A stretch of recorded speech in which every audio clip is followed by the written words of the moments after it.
Hi hello welcome to Andhra Prabha. నేను సాయి. ఏపీలో బీజేపీతో పొత్తుకు టీడీపీకి ఏం లాభం అనే చర్చ అందరూ చేస్తున్నారు. వాస్తవంగా చూస్తే అది నిజం కూడా. 60% ఓట్లున్న బీజేపీకి 40% ఓట్లున్న టీడీపీకి పొత్తు ఏంటని ఆశ్చర్యపోయారు అందరూ ఉన్నారు. కానీ చంద్రబాబు ఊరకే పొత్తులకు వెళ్ళరు. ఆయన జనసేనను చేరదీసినా బీజేపీతో దోస్తీ చేసినా పక్కాగా ఓ లెక్క ఉంటుంది. జనసేనతో పొత్తు వల్ల ఓ బలమైన సామాజిక వర్గం టీడీపీ వెంట నడుస్తుంది. అలాగే సినీ గ్లామర్ కలిగిన పవన్ వెంట ఉంటే కామన్ ఓటర్ ఒపీనియన్ చేంజ్ అవుతుంది. ఇక యూత్ ఓట్లు కూడా టీడీపీకి టర్న్ అవుతాయి. ఎలక్షనీరింగ్లో జనసేన కేడర్ సాయం కూడా టీడీపీకి లభిస్తుంది. దాంతో ఎవరు ఏమి అనుకున్నా చంద్రబాబు జనసేనకు సీట్లు ఇస్తూ పొత్తులు కుదుర్చుకుంటూ వస్తున్నారు. ఈ రెండు పార్టీల పొత్తు ఓకే అయింది. ఇక ఇప్పుడు చూస్తే బీజేపీ విషయం.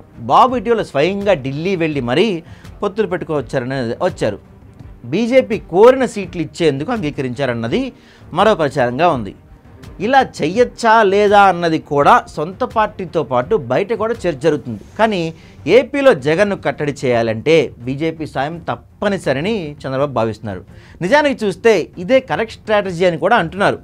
జగన్ అధికారంలో ఉన్నారు. ఎలక్షనీరింగ్లో ఈయన్ని కొట్టడం టీడీపీకి ఈ టైంలో అయితే చాలా కష్టం. ఆయనకు తోడు బీజేపీ సెంట్రల్లో పవర్లో ఉంది. బీజేపీ ప్లస్ జగన్ అంటే అగ్నికి వాయువు తోడనట్లే అని చంద్రబాబు భావిస్తున్నారు టాక్. దీంతో పోల్ మేనేజ్మెంట్లో టీడీపీ దారుణంగా దెబ్బతినే అవకాశాలు ఉంటాయి. అంతేకాదు బూతుల వద్ద టీడీపీకి తీవ్ర స్థాయిలో ఇబ్బందులు వచ్చినా పట్టించుకున్న నాదుడు ఉండనని అంటున్నారు. అందువల్ల కేంద్రంలో బలంగా ఉన్న బీజేపీని తమ వైపు తిప్పుకుంటే జగన్ను కట్టడి చేయొచ్చు అనేది టీడీపీ ఎత్తుగడ.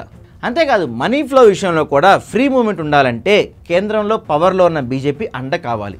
బీజేపీని తమ వైపు తిప్పుకుంటే అర్ధబలం అంగబలం ఒకేసారి టీడీపీ జట్లోకి వస్తాయి. అందుకే చంద్రబాబు తెలివిగానే పావులు కదిపారని అంటున్నారు. అయితే బీజేపీ అడిగిన సీట్లు ఇచ్చేస్తే ఈ లాభం కాస్త గోబలోకి వెళ్లే ప్రమాదం ఉందని కూడా రాజకీయ నిపుణులు హెచ్చరిస్తున్నారు. ఇప్పుడు చూస్తే బీజేపీని అవును అనిపించుకుంటే ఆ తర్వాత చంద్రబాబు చాణక్యంతో సీట్ల సర్దుబాటులో పైచే సాధిస్తారని అయితే అంటున్నారు. మొత్తానికి చూస్తే బీజేపీ బలం బయటకు కనిపించిన విధంగా ఉంటుంది. నీటిలో ముసలి మాదిరి అన్నట్టు.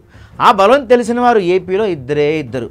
ఒకరు చంద్రబాబు, రెండోది జగన్. అందుకే ఒకరి తర్వాత ఒకరు ఢిల్లీ టూర్లు వేశారని రాజకీయ వర్గాలు విశ్లేషిస్తున్నారు.